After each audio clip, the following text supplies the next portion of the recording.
Hello and welcome to the Fit to Transform podcast, where you learn how to train and diet effectively and, most importantly, how to maintain those results for life, once and for all. I'm Nikias Tomasiello, a transgender training and nutrition coach working online with anyone who's ready for a true lifestyle transformation, anywhere they may be in the world. As a friendly reminder, any and all information provided is for educational purposes only. You should consult with your doctor before implementing any changes to your diet and exercise program. With that disclaimer out of the way, thank you for being here. Now grab yourself a cup of tea or pre-workouts and enjoy. Yo, welcome back to the podcast. Today you're going to hear somebody else introducing and hosting the episode, because this particular episode that I will be presenting you with today was recorded by Ruby on the 100% Real with Ruby podcast, as I had the honor and pleasure of being interviewed by her for the second time. We had a really thought-provoking chat, if I can say so myself, and we talked about what's holding you back from building the muscle that you want. You think that you're training hard, you think that you're doing everything that you need to do, and you're still not seeing the results that you deserve for all the hard work. Why is that? That is the topic of the conversation. So without further ado, let's get into it. Hello and welcome to 100% Real with Ruby. Today I have Nikias on, and the reason this podcast is so powerful for every single one of you ladies listening to this is because he's been trying to get bulky for pretty much his whole life. He's wanted to get this shapely, quote unquote, defined, muscly, sculpted look. And the funny thing is that he's still struggling very much with getting the gains that he wants. And that is the point. Building muscle is fucking hard. I'm sorry, but it is. You are not going to get bulky. It's just that most people take the wrong approaches. And I laughed when we were kind of discussing the path that we want to go to start this, because I was just rambling on in something that I wanted to put out into the social media interwebs.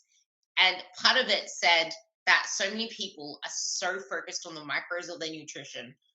As an example, how much should I eat? What should I eat? What's this? What's that? Like, what are things that I should avoid? What are things that I should have? But not enough people are focused enough on the training aspect, because it doesn't matter what the hell you do with your diet if the training isn't there. But at the same time, you can be on the best training program and still not build muscle, because it's not about what you do.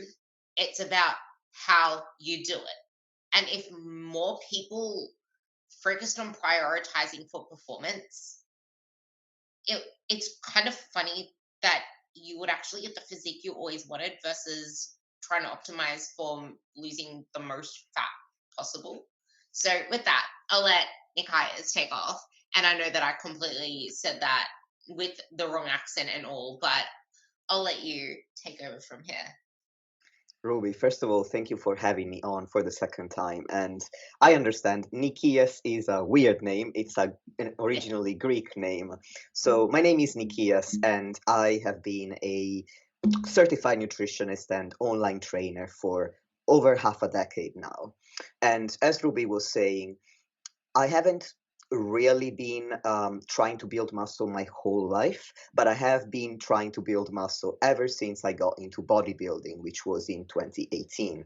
Actually, to give you, dear listeners, some perspective on who I am and what I've been through, so that some of you may relate. Growing up, I was overweight, and I was made fun of for it. And I wasn't really training. I did a year in the gym following a cookie cutter program that they give you for free. A lot of machines. I didn't really understand what I was doing. I didn't build much muscle through that. And that was my entire experience as a teenager. What I did get a more than thorough experience with was weight loss. And the key term here is weight loss. I don't want to say fat loss because I was overtly focused on losing as much weight as I could. And I did because I'm very stubborn. And unfortunately, as a result of that, I was channeling all this energy that I have, this stubbornness, the resolve, determination, hard-working attitude I have into the wrong targets. And I developed a restrictive eating disorder. So actually for almost a decade, I suffered from an eating disorder whereby I was under eating and I was over exercising and focusing excessively on cardio, purely as a form of maintenance of all the weight loss that I'd achieved at that point, and I was underweight. Then, when I discovered bodybuilding, that was for the first time an awakening for me to the idea that I could build my body up instead of trying to break it down. So I began studying hypertrophy specific training, meaning training that's specific to build muscle. And right before we started the recording with Ruby, I was telling her that whenever somebody talks about wanting to build muscle, they are wondering what the best approach would be from a dietary perspective. So they want to know what is the best fat loss diet to also build muscle, or if they're interested in going into a calorie surplus, so to gain weight to make building muscle an easier process, they're wondering what should my surplus be. But the main priority that you want to think about when you're trying to build muscle is training, because nutrition is permissive of muscle growth. So the right approach to nutrition is going to make the muscle building process easier. But what triggers muscle growth is training. And it's important to understand the right approach to nutrition, but it's of secondary importance to understanding how to train. And as Ruby correctly said, building muscle is a really difficult process. And it's triggered by training that's not only there. You can't just go to the gym and do your sessions. So it can't just be present. It needs to be there, but it needs to be hard. And I think it's important to define what hard actually means, because there are many ways that you can make training hard, but not all of them are effective to build muscle. Effective training is always going to be hard, but hard training is not always going to be effective. You want your hard training to be hypertrophy specific hard, meaning you're going to need enough muscle. Yeah, I wish, right? But anyway, you're going to need enough volume for each of your target muscles, so the muscles you're trying to grow. And volume is simply a fancy term for how many hard, challenging sets are you doing per body part over a period of time. Usually we think about it in terms of weekly volume, so weekly sets per desired muscle that are taken close enough to failure. And the second priority to make training hypertrophy specific hard is to use the right form in every single repetition that you do to stimulate the desired muscle. Because one way to make training hard is to lift a lot of weight. But when you're lifting more weight than the desired muscle can handle, you're going to have to compensate with other muscles, which you may or may not want to grow. So imagine that you have a certain amount of stimulus from a set, right? And if your form was correct to target solely the muscles you wanted to grow, that stimulus would go 100% into those muscles. Now, if you're overcompensating, imagine that you're spreading that stimulus across multiple muscles. So now each muscle gets maybe 25% of that stimulus. So you're still going to grow, but you're going to grow a lot more slowly. And I mention this because I suffered from ego lifting for many years, and I still struggle with it every now and again, because who doesn't like to say, hey, I lift 100 kilos, 200 kilos. I love to be able to say that I am strong, but if your target muscle can't handle it, you're strong because the rest of your body is compensating, and that's not the most efficient way to build muscle. And Yeah, finally, I've already sorry, go ahead. I want to say something here because I feel like this is something that most people have seen me say without actually having context to it. When I say lifting heavy doesn't always mean you're lifting for muscle growth. Training hard, training heavy doesn't always mean that muscle growth is going to come out the other end. Like, yes, there is, like we mentioned briefly, a nutrition element to it, but that we'll touch on at the end. The training, yes, it's the thing that lights the match, but I think a thing that sets even myself back like you is this whole progressive overload thing. And so many people do not take it into its proper context, which is why I wanted to like really just bring this out and stay here for a while, because it's not about progressively overloading every week. You don't chase progressive overload. You don't aim to progressively overload every week. It is a byproduct of you getting stronger. It is a byproduct of there being muscle built. And that doesn't happen on a week to week basis. That does not happen on a month to month basis if you've been training for a long period of time. Shit takes time. And it also depends on what the exercise is. I mean, if you think that you can like I had someone say to me, which sparked a post that I made that went crazy. Someone said to me, I think I'm gonna have to settle with these weights for the next couple of weeks and then I'll increase it. I'm like, good luck with that. Try a couple of years. Actually try several years. And we were talking about lateral raises. Like, that is one thing in particular that you are going to be hard pressed to ever increase your dumbbells. And it's because that's how it's designed. There are other ways for you to like get the stimulus. And the thing is, it's not about what weight you lift that leads to the body. It's about the body is the end outcome, and then you come back from there. So what do we need to get from that? We need progressive stimulus. We need progressive tension to get as much tension in that muscle as possible. And that is done a myriad of ways within the same program in itself. And this is why program design is an art. I want you to ramble on about this point in particular before you go on to the third point, because like you can be doing the same weight of something for a long period of time, but that is like one ingredient that you've used to bake a cake.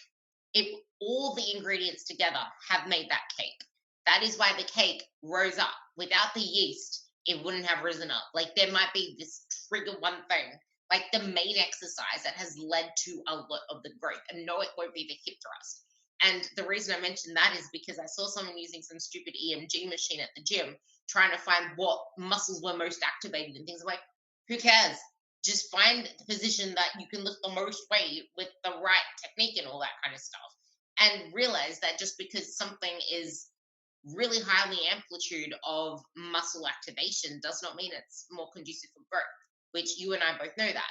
The RDLs would be way better for glute growth than the hip thrusts because that's in a lengthened range. The hip thrusts are in a shortened range, but it doesn't mean to completely discard the shortened range.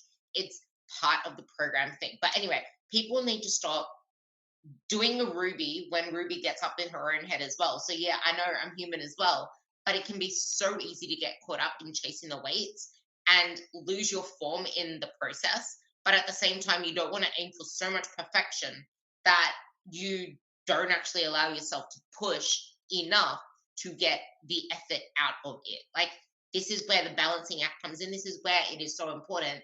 Yes, we can both say that because I know you do the same with your podcast. We'll both say it. Like this is where someone like Nikias, I'll get there eventually. it's the accent.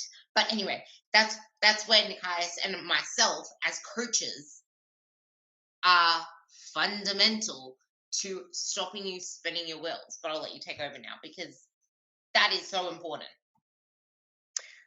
So I'm glad that you brought up the importance of striving for progress in the final comment that you've made, because I don't want anyone to take away from this podcast that they shouldn't try to increase their reps or increase their load over time.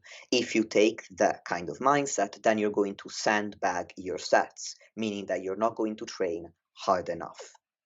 So you do want to step into the gym thinking that you're going to attack those weights, that you're going to do your best to improve your performance over time, while also accepting that depending on how experienced you are, it may take longer than a single workout. Typically, if you're just starting out, you may be able to increase the reps and increase the load on a workout to workout basis.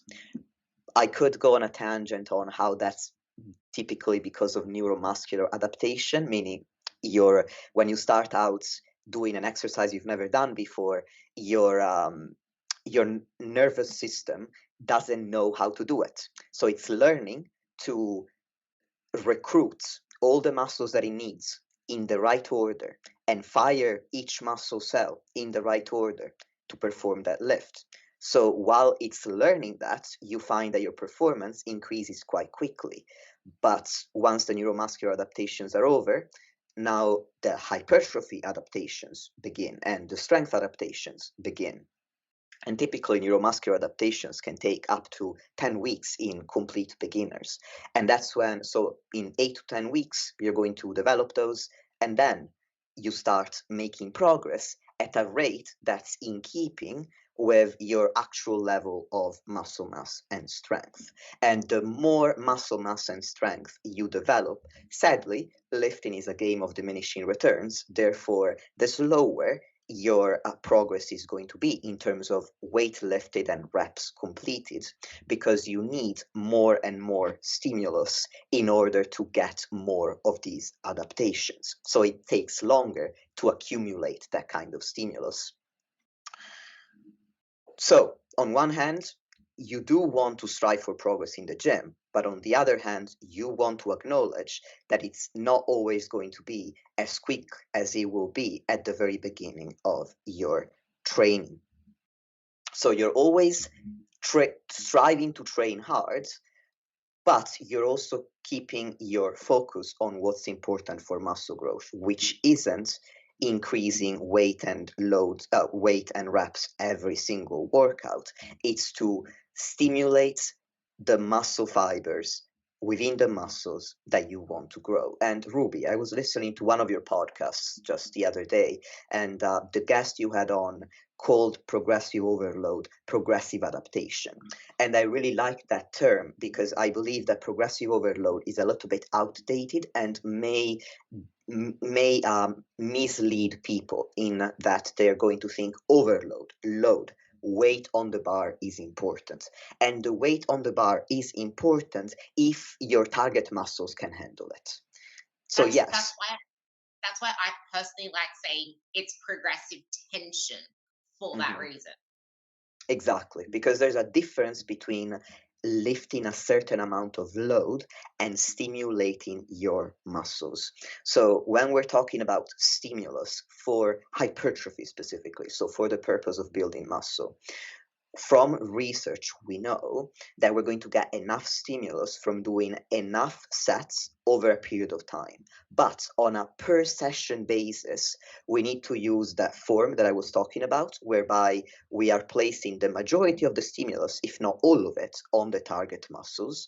And we need to train close enough to failure, muscular failure, which is the point at which your muscles are maximally fatigued. The target muscles are completely fatigued. You try to complete a repetition with the same form that you started with, and you simply cannot do it. For example, let's say you're doing a shoulder press. You're pressing the dumbbells up. You stop halfway. You try to grind through it, but you have to put the dumbbells down. That's when you've maximally stimulated the musculature that you're trying to train with that exercise, and you cannot possibly do anymore.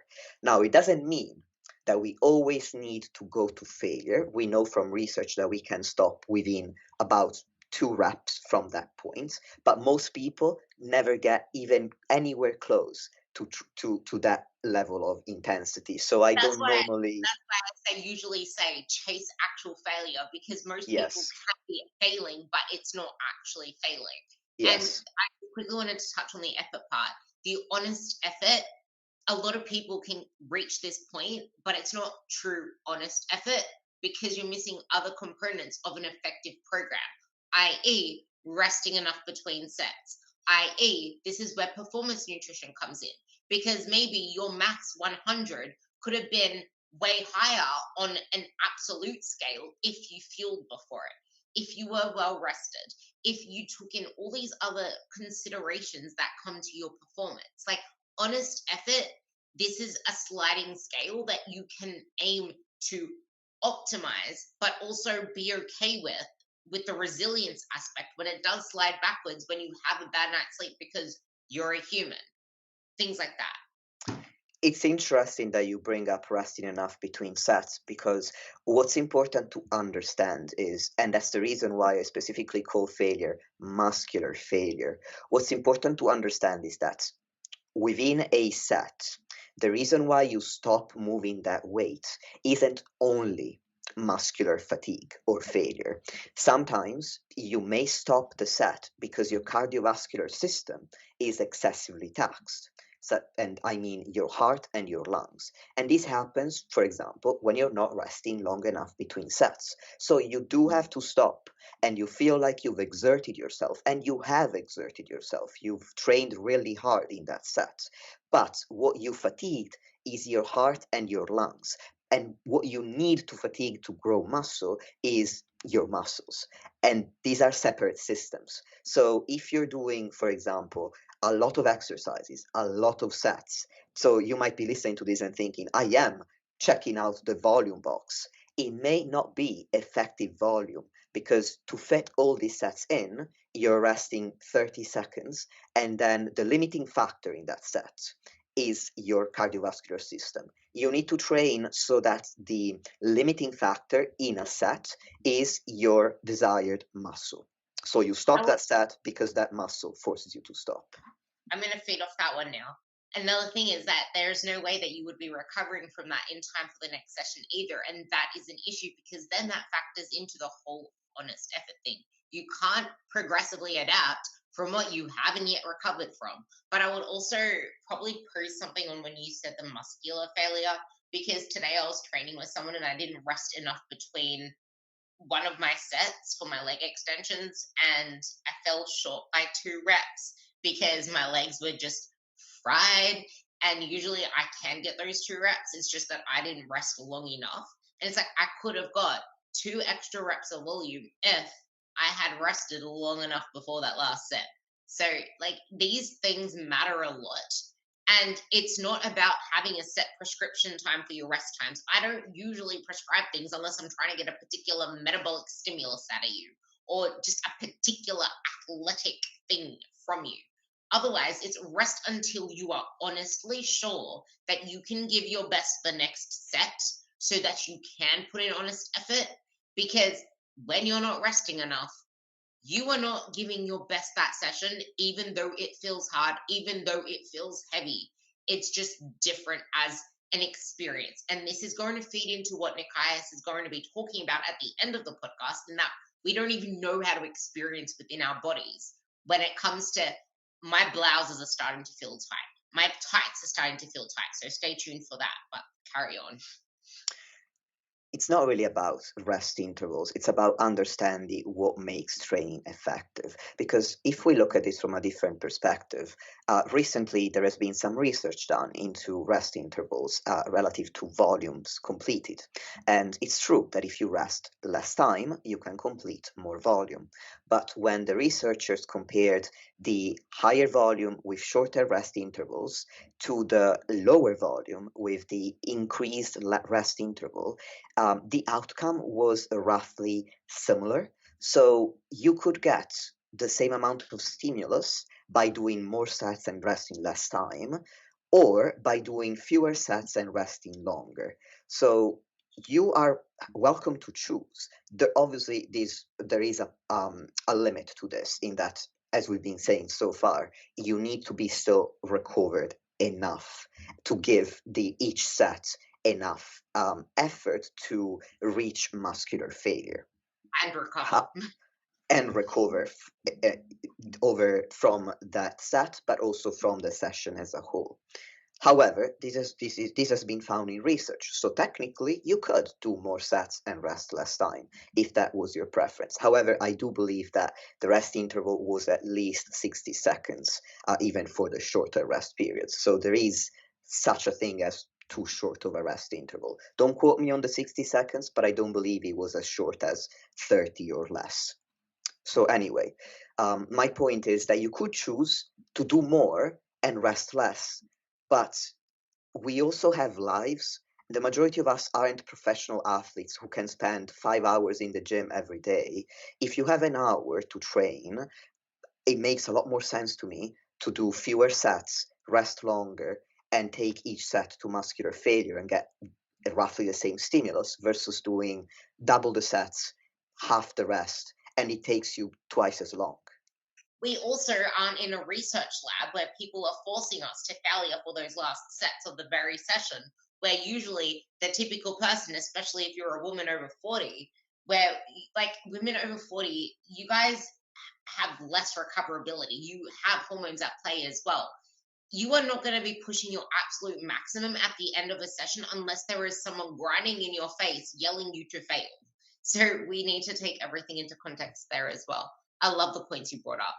That's a really good point, Ruby. It's called the lab effect, I believe. I don't. I say it's called as if it's a scientific term. I've heard a lot of scientists nowadays call it the lab effect, whereby because you're under supervision by researchers, you're training harder than you normally would on your own, and that is true. And therefore, I would struggle to imagine somebody on their own in the gym who's doing 20 sets per body part with 30 seconds rest, who's giving each individual set their all in order to build muscle. If that were the case, I could argue, yeah, okay, that is equivalent to doing less volume but resting longer.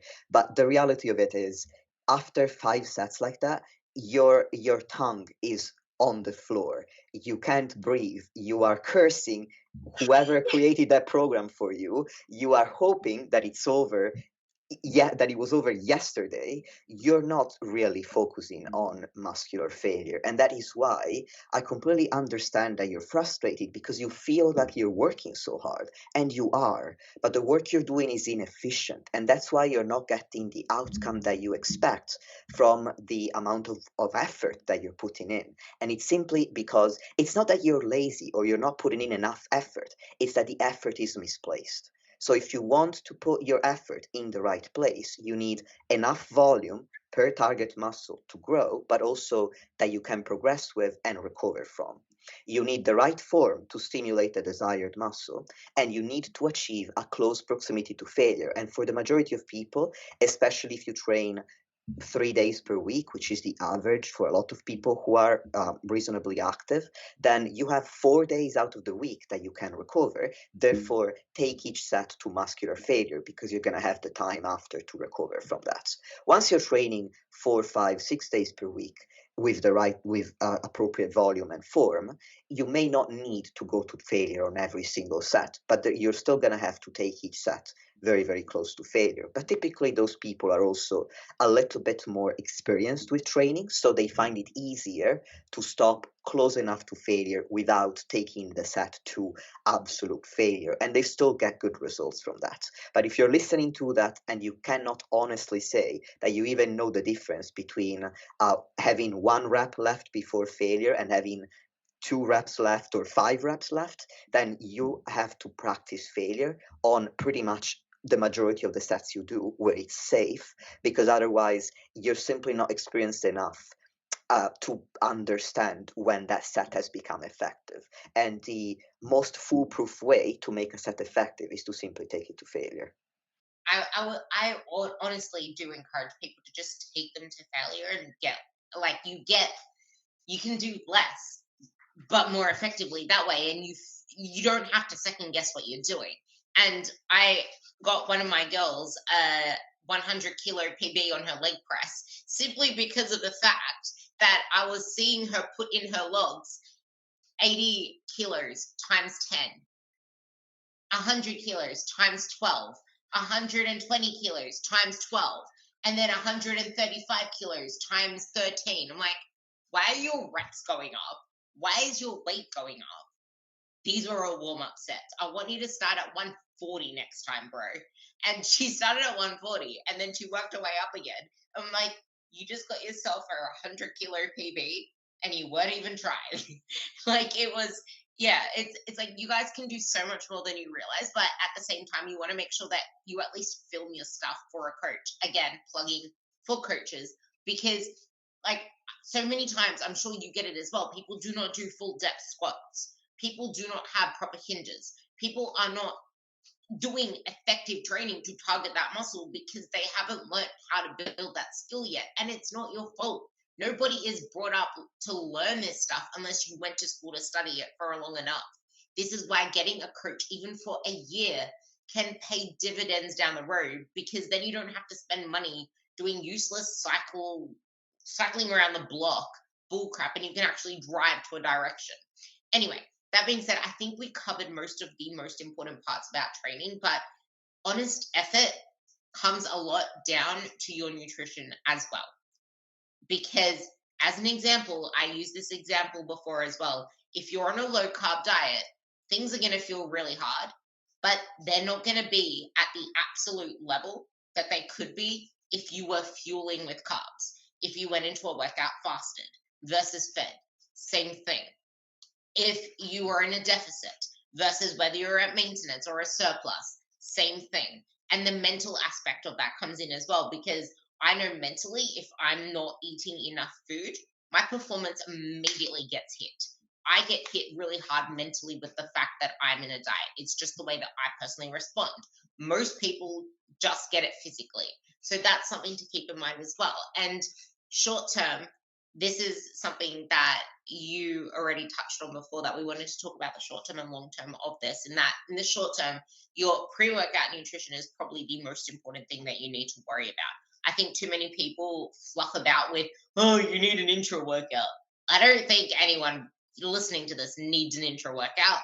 And I would argue that your post workout nutrition is not as important as your pre workout nutrition, but you still want to make sure that you're getting protein around anyway. But the thing that I want to leave my little spiel with is I had good training. I was training hard, training to failure, recovering from it, doing all the good shit, training my ass off. Do you want to know what the worst fate is? Training your butt off when you have the time. This was when I had the time to train 5 days a week, which now I think most people would benefit better from 4 anyway. But I was grinding my ass off 5 days a week without seeing the changes that, well, I did to start with. And then I didn't, because I was not eating enough. I spent most of the time, well, I was eating a lot of food, but for the work that I was doing, it was still putting me into a slight deficit, sometimes into a maintenance. And I was not seeing the changes that I wanted. Look back 2 years later, and I looked the same. We don't want that for you. So now that's what we're going to start talking about. The importance of being at least maintenance calories, which is not 1,600 calories for the majority of you listening to this.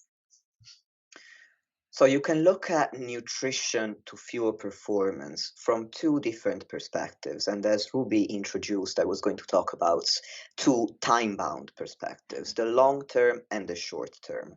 Over the long term, we are talking primarily about your calorie balance.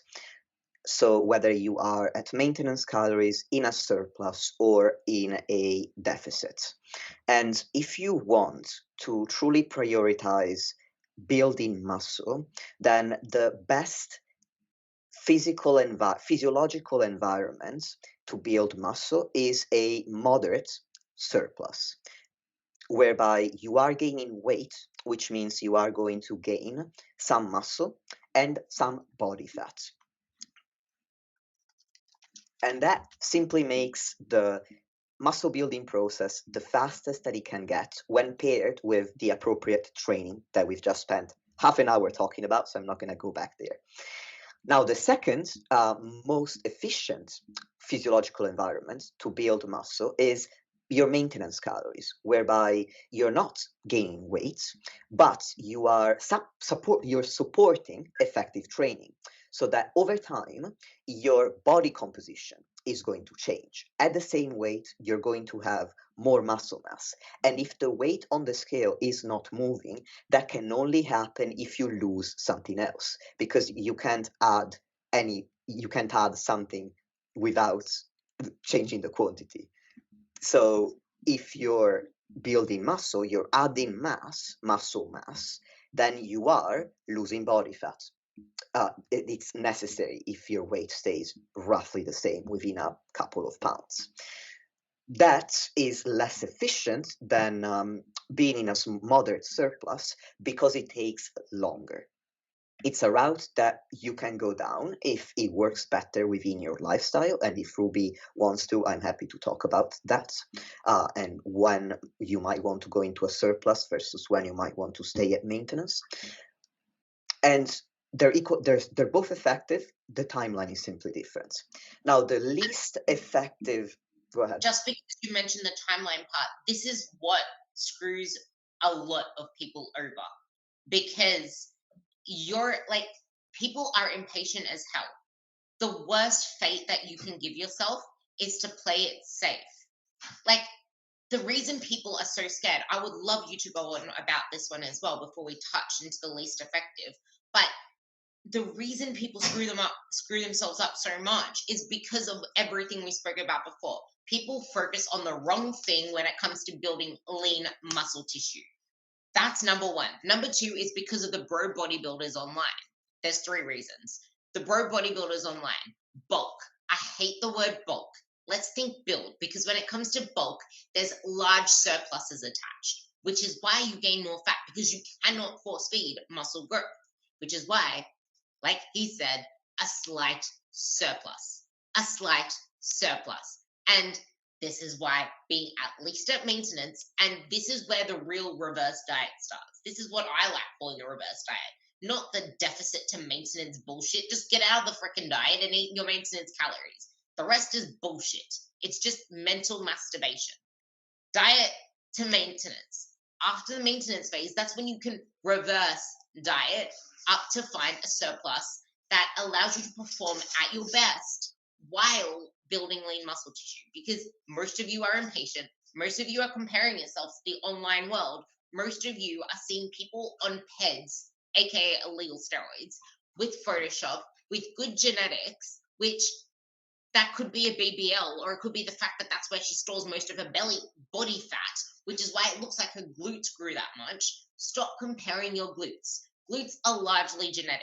Stop comparing your abs. They're largely genetic too. Like, those three things are the greatest things that are going to hold you back.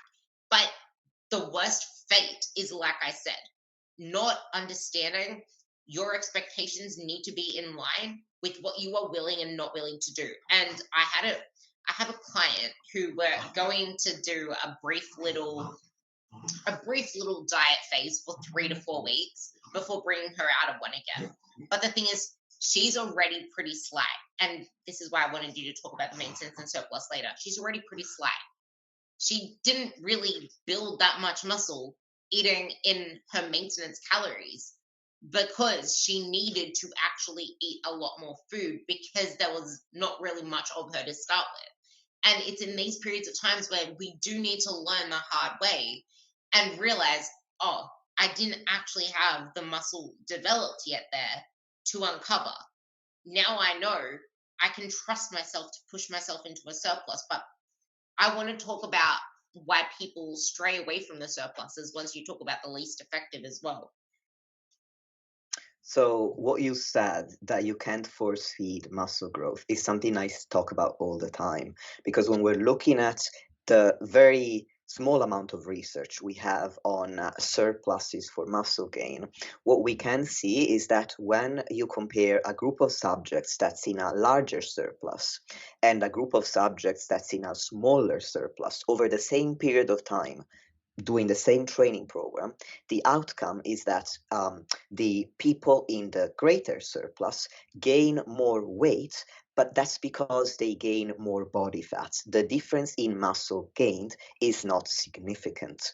So it may be an old school bodybuilding approach to try to eat more in order to increase the rate of muscle gain. And you might get immediate gratification because you're seeing the scale go up faster. And since you're eating that much, your lifts are also going up faster. But that doesn't mean that you are building more muscle. You are adding more weight to your body, which is why performance improves so fast, because a bigger body is going to be able to lift more weight than a smaller body. However, if you look at your relative strength ratio, so pound for pound, how strong are you? The relative strength ratio may be roughly unchanged because you simply haven't put on that much muscle in that short amount of time simply by eating more. Because, as I said at the beginning, the main stimulus for growth is your training, and you can make it easier to put on muscle by being in a moderate surplus, but you can't dictate the speed at which muscle growth occurs by eating at more or fewer calories. Now, to touch on the final and least efficient physiological environment to build muscle, that would be a calorie deficit. There are still situations in which you can actually build muscle mass in a deficit, but the rate at which you can do that is never going to be the same as when you are at least at maintenance calories, or even better, in a moderate surplus. Yeah, I would argue most people can't really do that unless they have a lot of body fat to lose, especially because of the effective training thing and because of the impatience thing and the way that our brain is. It's trying to focus on two things at once versus just trying to maximize one path where you have the most anabolic process there is with fuel, or the most catabolic process there is, compounded by life stresses, compounded by inconsistency, and all those other things. But I really want to talk about what stops people from seeing the lean body that they want, because let's face it, we all want to look good. We want to look lean and tight and toned. Most of us are so caught up with our legs because they're squishy. They're the things that always suck the most. And what do you know? It's the thing we complain about the most in getting bulky. My legs bulk up the most. And that is the biggest reason why you struggle, because that short term discomfort is holding you back. And if you're someone who wears blouses, like, I don't even know if I would have the body I have today if I had to wear pants every day for work or blouses, because I never had to experience that when I was going through the transition out of my most body dysmorphic era of my life. Because I always wore singlets and crop tops and shorts, so I didn't have to face that. But the reality is that your arms are going to expand. Your legs are going to expand, especially after a hard training session, especially in the middle of a training session, because it's full of blood, it's full of water, it's full of glycogen. If you guys are sort of experienced enough and you train really hard and then you go on holidays for a week and you don't train, you're going to feel like a skinny string bean because you probably lost weight, well, a little bit of weight if everything was the same, and your legs will look completely deflated. I had that experience every single time. I used to complain about, I lost muscle, because I went from having like the biggest, juiciest pump all the time to having little string bean legs. And it's a reality that you face. Like, if you have more body fat, you might not recognize it straight away. If you don't train as hard, you might not recognize it that same way. But that is the reality. No matter how much body fat you have, how little body fat you have, it's just that it's a lot more notable in the starts of your journey, especially when you're learning to train hard, especially when you go from suboptimal nutrition to eating carbs to fuel, especially when you go from under eating to eating enough, especially when you go from, I already said, suboptimal training, especially when you have a lot more body fat to start with. If you fit into one of those three categories, this shit's going to be harder for you. And wanting to just jump into a fat loss phase and rid the fat and focus on the fat aspect, but not the muscle building aspect, is going to keep you cycling around the same shit you've been cycling around for the whole of your life. Take it away.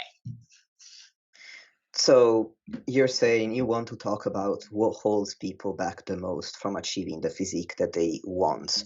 And this answer might surprise you, Ruby, but also the listeners, because I'm going to say that what's holding most people back is the relationship they have with their body before it even starts changing.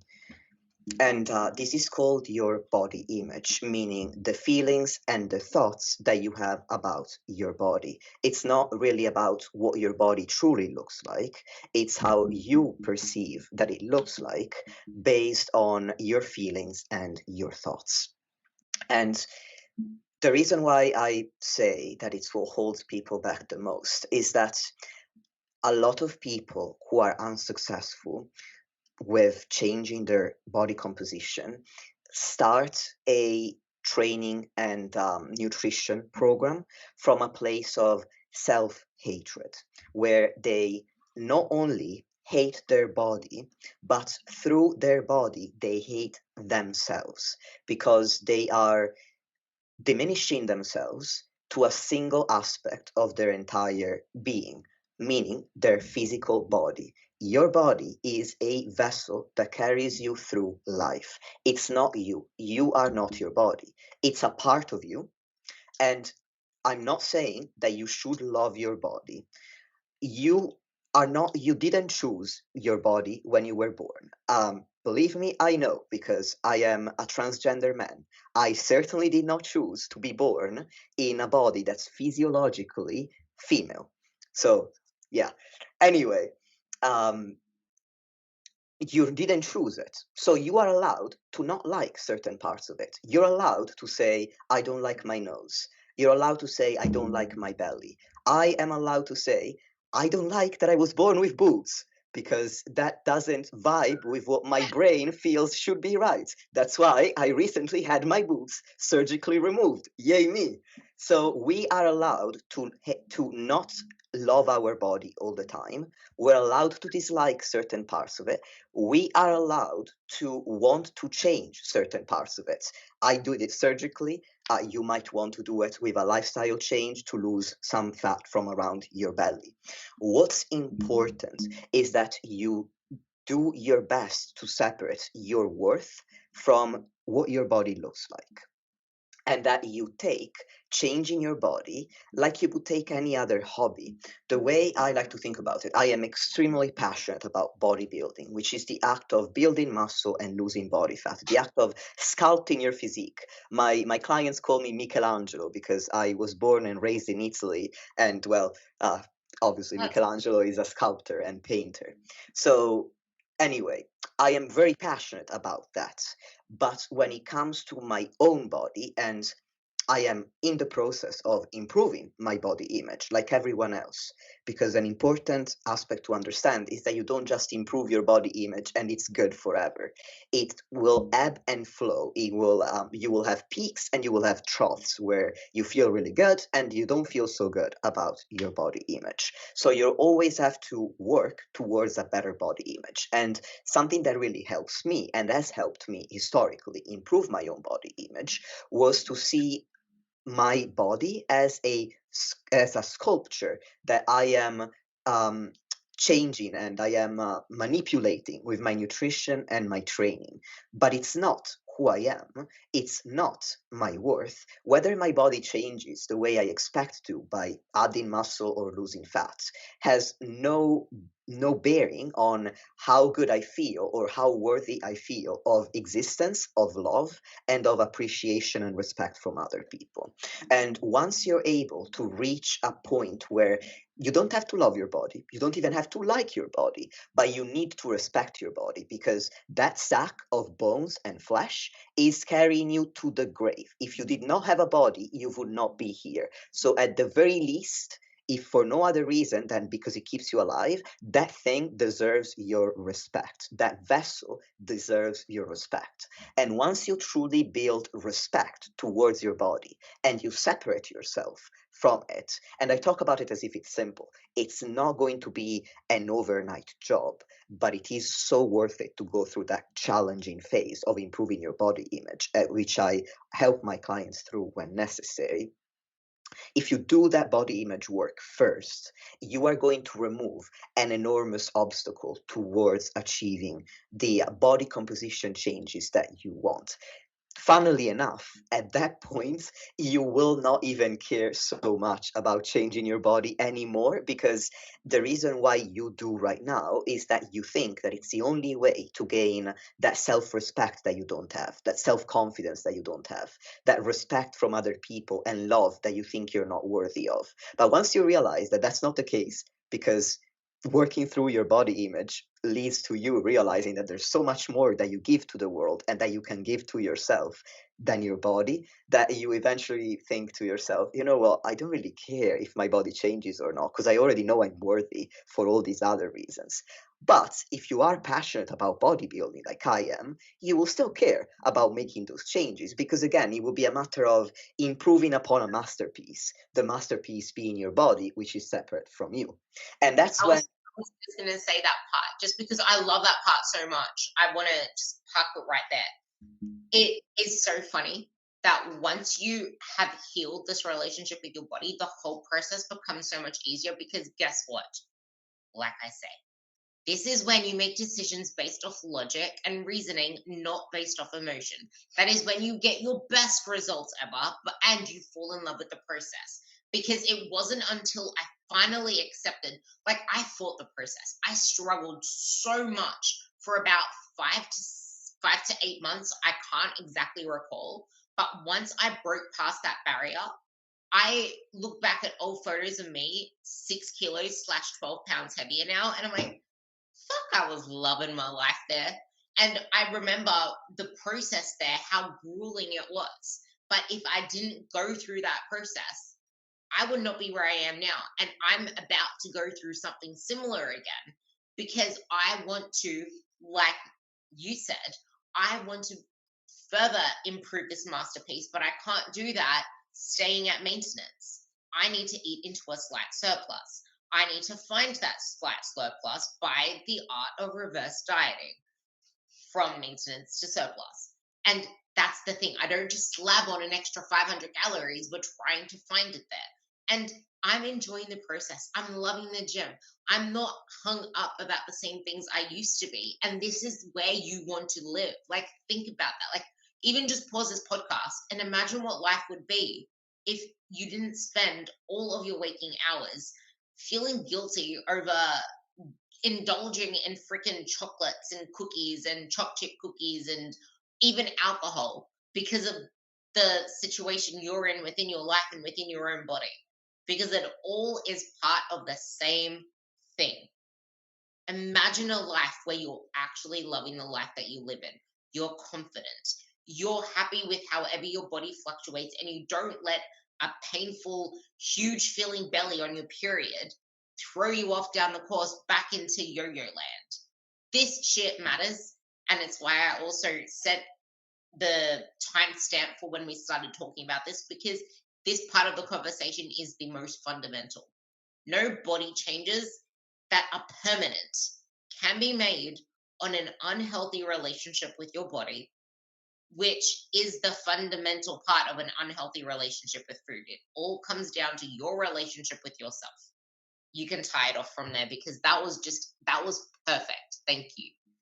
I wanted to clarify some misconceptions about body image, because every time you bring up body image, a lot of people will turn off because they will think it's airy fairy, that it encourages the development of unhealthy habits and obesity even, and that couldn't be further from the truth. If some people are pushing that kind of messages, it's because of a distortion of the original research done on body image.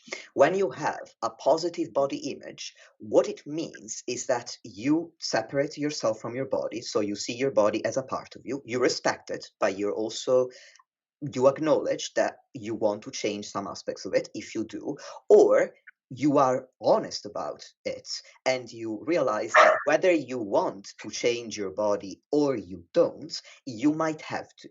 And this brings in a conversation about objectivity, which is sometimes you need to change your body if one of your goals is health. If you value health, and you are overweight or you have obesity, then you may say, I don't necessarily want to change my body, but because I value my health, I am still going to, because being obese is going to compromise your cardiometabolic health, meaning it's going to put a strain on your heart, which can legitimately lead to death over time. I don't want to be morbid, but I am also always blunt and honest. And so I don't want anyone to think that I'm giving this spiel about body image because I encourage being unhealthy and being happy with whatever amount of body fat you carry. Because again, if one of your values is health, and you may not value health, in which case this conversation doesn't apply to you. And I respect everybody's values. I am not interested in judging you for anything, especially not your values. But if you tell yourself that you value health, then being overweight or having obesity is compromising that value. So having a positive body image can also mean deciding to go on a diet to lose the excess body fat while still respecting your body through it. So hopefully that clarifies one misconception. And then what's really important for me to also talk about is what can it actually mean to tackle body composition changes with a positive body image? Because if I just leave the conversation here, it seems very nebulous. Oh, yeah, positive body image. I respect myself and I can do all the dieting, all the being a surplus, the training hard, and it all goes well. Well, it doesn't really mean anything. I want to give practical examples. If you have positive body image, you're not so bothered with the way your body changes, and you accept that your body will not always stay the same. It changes over time. If you have a menstrual cycle, it changes for a couple of weeks, a month when you get your PMS and then you get your period. It's going to look a bit more bloated during PMS, maybe. And then it's going to look less bloated when you're not suffering from those symptoms. And that is normal. And you acknowledge that it is normal. It's just what the body does. If you don't have a menstrual cycle, well, guess what? Or if you do or you don't, all that life is a slow decay until there's nothing left of us. So your body is going to change simply because you're getting older. And that's also normal. And if you have a positive body image, you can acknowledge that and normalize it. But you can also acknowledge that if you want to be in a surplus, your body will change accordingly, in that you will get bigger and the number on the scale will change.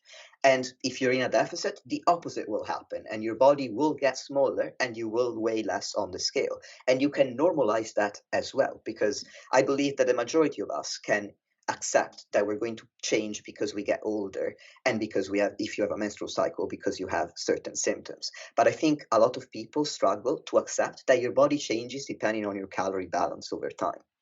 And when you accept that, you're no longer what happens as a result? You're no longer obsessed with the scale. You're focusing on the daily habits that you need to put in place to lead to the change that you want to see. You are less impatient because you understand that, yes, you want more muscle, but that's going to take time. So you're not looking at the clock being like, when do I build an extra pound of muscle? You go into the gym, you do your sessions, you eat the food that you need to eat, and you're happy with the process of it, with how fun it is to wait for the changes to happen. And my mother, while I was growing up, would tell me, you know, that the most fun part of Christmas is actually the lead up to it, because once Christmas comes, you open the presents, it takes like 10 minutes, and then the presents are open and you get over them. And even then, I acknowledge, as a tiny kid who didn't understand very much, I understood that was true, because I was so excited the night before, the night of Christmas Eve. I always try to stay up to see Santa.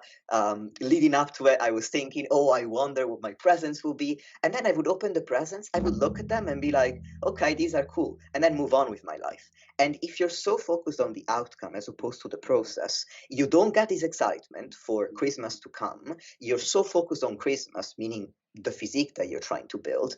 Then let's say that you actually build this physique.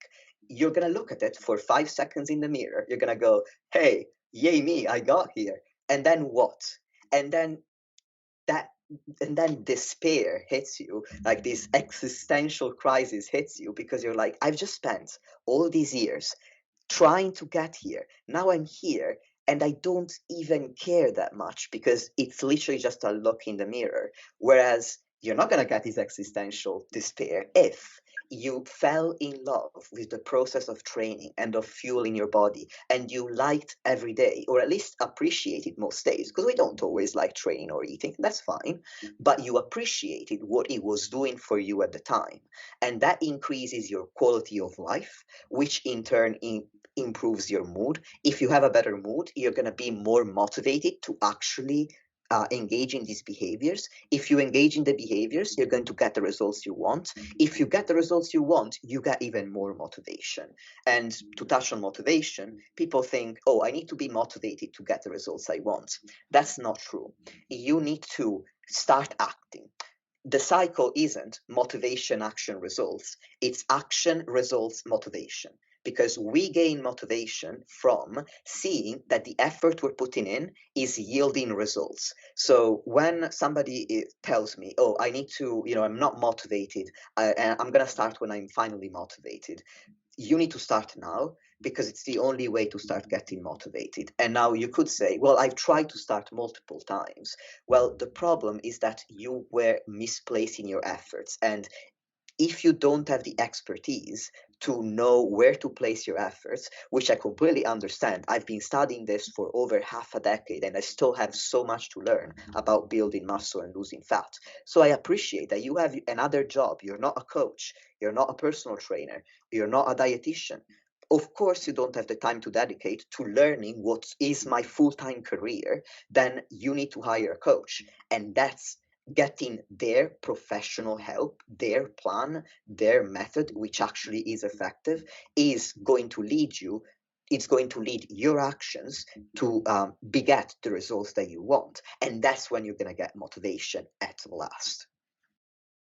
And now I went on such a rant that I kind of forgot the point I was going to make. Oh, yes. What does it look like to have positive body image? It looks like taking an efficient mindset and channeling it into the actions that you need to get the results you want. Because if you have an inefficient mindset, you're not going to get anywhere. And an inefficient mindset is a mindset whereby you're shaming yourself into dieting or training, because we know, and there is research on this, I'm not talking out of my ass for the sake of being airy-fairy or because I'm a nice person and I want to be kind to everyone on a podcast. I am talking about legitimate research on motivation. We know that shaming yourself into action doesn't work.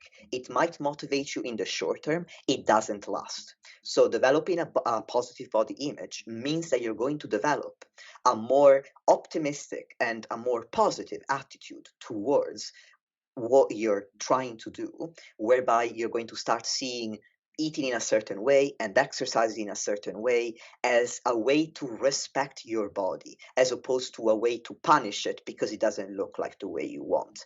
And it's only when you are thinking of these actions as a kind of self-respect act that you're actually going to stick with them. Because instead of thinking, oh God, here's yet another workout, here's yet another meal that I don't like, that I have to eat because I need to change my body, you're going to start thinking, here's that workout that's going to make me feel better because I've had a long day at work and I know that after the workout I'm going to feel less stressed. So it's an excellent way to treat myself.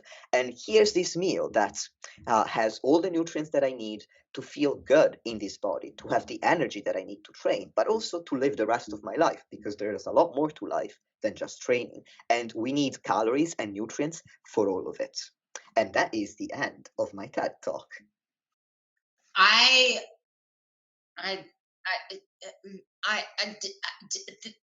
this end of the conversation, it's just mic drop.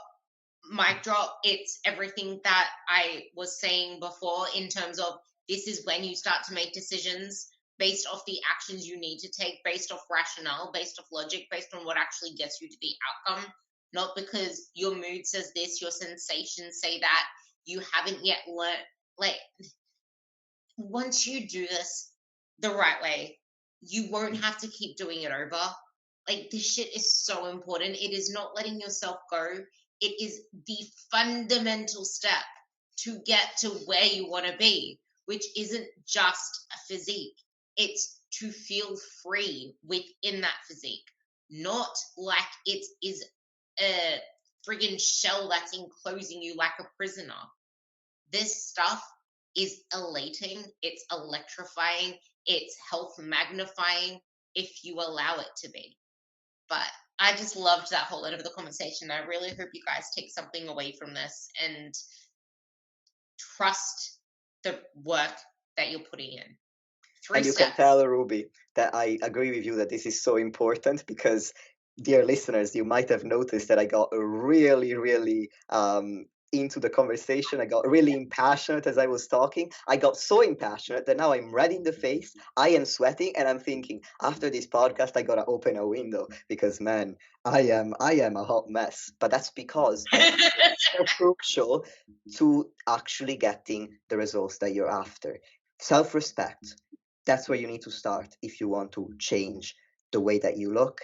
And ironically, as I said before, get into a place where you don't care so much about the speed at which you get those results or how large or significant those results are. It doesn't really matter to you anymore because you find more enjoyment in the process of it. I was just going to say, damn funking patience. That is all it takes. Because the reason we don't slow down to respect ourselves is because we just want to be there yesterday. Start with damn funking patience and then go from there. So with that, thanks, Nikias. I said it right now. Thanks, Nikias, for coming on. And his Instagram, I'm going to put below as well. But it's spelled Nikias. And wait, Nikias. Nikias. Fuck yes! Yes, it took a while, but Nikias. I'm like, wait, I do know how to say this. Come on, Ruby. I know it's late, but this is your personal PB, your podcast PB, saying my name. Nikias, I love being. It's always the pronunciation. There's like some names where it's just like I can't say John. There's this guy with this really long Greek last name, and I'm like, I'm not even gonna try to say that. But anyway, Nikias. Fit to transform. There's an underscore between them, and that'll be down below as well. I highly recommend that. Actually, if you watch his stories, you will see how hard he takes his sets. Kind of like me and the faces that I pull, you'll be seeing them 2 times over from a different perspective, so you can apply the effective sets and reps principle to your training as well. Anything else you want to add? I just wanted to say thank you for sharing my Instagram. It's my name, Nikias_fit to transform. And I wanted to clarify, I don't know when this is going to come out, but until Tuesday, October 8th, you will not actually see me training on my stories. I'm recovering from the surgery that I was talking about before, which I'm elated about. But as soon as that's over, and I mean, I am impatient to get back into bodybuilding after 6 weeks of recovery. But as soon as that's over, I will go back to certainly uploading my training to my stories. And that is actually a really good tip. If you want to learn what it's like, we talked about hard training and you were listening, dear listener, and you might have been thinking, yeah, okay, you're talking about failure, but what does it look like in practice? Follow people that you trust who train and look at the training that they post, whether it's on YouTube or Instagram or another medium, because it's going to give you an understanding of what it truly looks like to reach that close proximity to failure. A lot of my clients signed up to work with me and they told me, I have a question on my application form that asks them, why do you want to be coached by me specifically? And I kid you not, so many of them reply, because I watch your stories on Instagram and you train so much harder than me that you made me realize why I wasn't making any progress, because I never look like you when you're training. And so they wanted me to coach them to that point. So it does really help if you have somebody that you trust. Observe what their training looks like. I would just quickly say, not YouTube. YouTube's dolled up, and most of them have makeup on, and they make it look too pretty. No, look at people's stories. Even Instagram posts, they're fancy shit. look at people's stories in the midst of their actual training sets, what it looks like towards the final reps. But yeah, they will be seeing you train because I'm 4 weeks ahead, or 5 weeks. Wait, no, I'm 4 weeks ahead, but I know that you're going to grab this podcast and put it up for yourself on yours as well. But for those listening, do so. Honestly, that's the best advice that I can give you. Don't want people's outcomes, want people's actions, because you'll never get the outcomes without the actions that led them to there. So with that, thank you for listening, and you'll hear me on the next podcast. Bye!